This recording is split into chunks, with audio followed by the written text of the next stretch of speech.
Yes, good afternoon, good evening, everybody around the world. We're going to take you into the story of my boy, Rich. Here he goes, y'all. What's going on? It's my boy Rich. I knew him for years, you know what I'm saying? We grew up in the Southside Jamaica, Queens neighborhood, you know. We used to go to Rich house to cut school and shit. He think we don't remember, but yeah. We used to do a lot of shit. That was my boy, you know. We fell out of contact for a couple years. Then he came back on the scene. But then my boy, you know what I'm saying, he started losing his vision and shit. So things started to get harder for my boy. So I want him to tell you about the pain he endured during his journey. You understand? So here go Rich. Well, the pain I endure day to day, it's really hard rending, waking up not be able to see, that way not be able to take care of yourself, make you feel less of a man, when man name man's supposed to get up and work and, provide and protect. I have a skill, I have a plumbing skill, I do construction, I could also cook. So what year did you start losing your sight? I started losing my sight when I was younger, I was juvenile. So the glasses didn't help you. No, I was beyond glass at that time. I was on some drops to keep my pressure down. As I say, faithful to the herbs. Okay, so what year did it like really get real bad for you? I say 2026. No, I mean when I was 26. Oh, My you were first 26. bit, Like, yeah. where were you when that happened? I was in Linden and Stratford when the police. I was falsely arrested. I got my retina detached out of one of my eyes, out of my left eye. Well, when police was arresting you? Yeah, for stop and frisk. And mind you, I had school the next day. I was a student, so that kind of went downhill after that. Okay. Start to see and trying to work on my own was getting difficult. Couldn't find employment.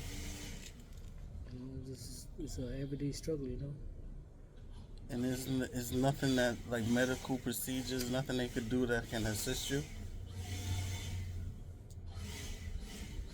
This ain't not right now. They give me a couple of drops, berdimidine, and another set of drops to keep my pressure down. But for I've been taking these drops all my life, and nothing has changed. I seen my light became dark.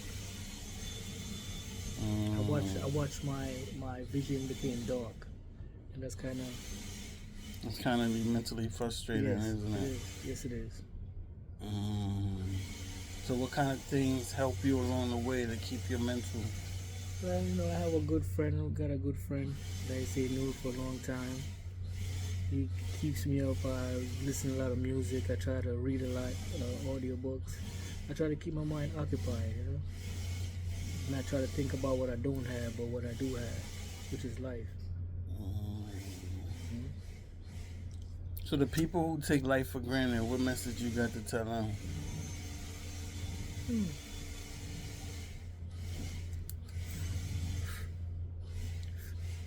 God only give you one set of equipment, one brain, one set of eyes, one set of arms.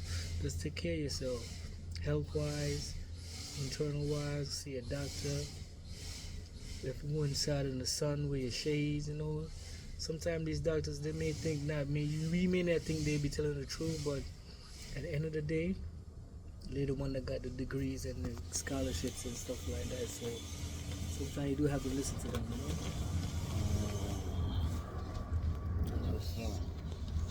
So like you've been through a lot, right? Like tell us a lot of the stuff you've been through. I've been homeless, been hit in bed, almost got killed, been hit in bed. I got abused by a female, been hit in bed.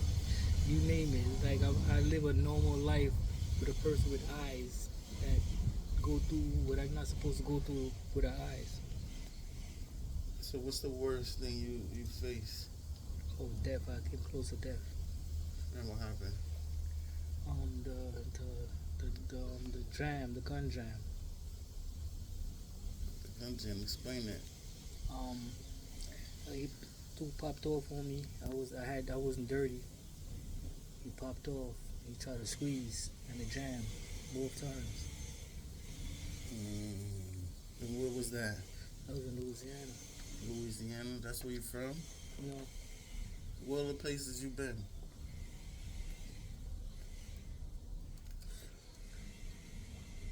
I've been to California. I've been to Chicago.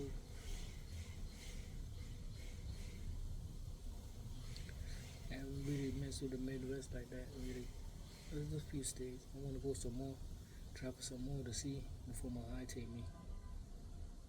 I want to see like the Niagara Falls. Niagara Falls upstate? Yeah, Denver over there. No, that's upstate New York. One of the big places. That one. I want to see that one before I go. So, like, your last experience that was tough for you, you was in Rikers. Tell the people how that was as somebody that's blind. You have to really voice your opinion to get anything done, and you're liable to die at any given time. Because the first they're gonna look at you as a victim, you can't see. Like there's no I could grapple, so you know I take a few punches till I get to you. But it was no bed of roses. It wasn't nothing to where like to have to rely on your hearing 90% of the time and only have like 10% vision in a place like that. Niggas just got cut, niggas got their food ate twice. So you're in there, you can't see but you can hear everything. So that must be like a dream, like you know? Like you just hear different sounds and stuff. I wouldn't say a dream. It's undescribable. Cause I even when I do close my eyes all the way to see total darkness, it's not like when my eyes is open and I'm seeing darkness. It's a difference. Cause you're closing your eye. When you open your eyes, not seeing anything, you just hear what's around you. You hear nature. Got you. You hear my hearing is heightened. I hear shit I'm not supposed to be hearing. You know. So what else you experienced on Rikers Island? A confrontation with a policeman. The police almost got into it. About what? Cause he was beating up on another vision impaired person, a younger man than him. So how many people in Rikers Island are vision impaired? I'd say one out of say about 2%. 2%. At my age, but people that's older losing their vision, that's like different. It was like 50 and wearing glasses and shit. It's different because of the disease.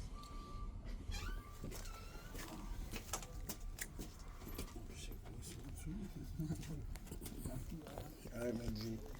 That's Mike right there, y'all. But yeah, we're gonna get into it. We're just gonna get into certain stories, you know, because you know I know this dude for years, and we got a lot of stories. So the next video we're gonna be talking about, you know, more and more journeys that me and this brother. We should take him back to, Rich. This is a lot of stories, so we're gonna get to the stories. This is part 1. All right, everybody. So tune in, subscribe, because we're gonna get to the realness. Talk about the realness and how you can't take anything for granted in life. All right. So tune in for the part 2. Cheerio. That's Rich, everybody. You know what I'm saying? My boy, we're going to need some donations soon, but we're going to give y'all some content first. So, hit us up. Like, share, subscribe. We out.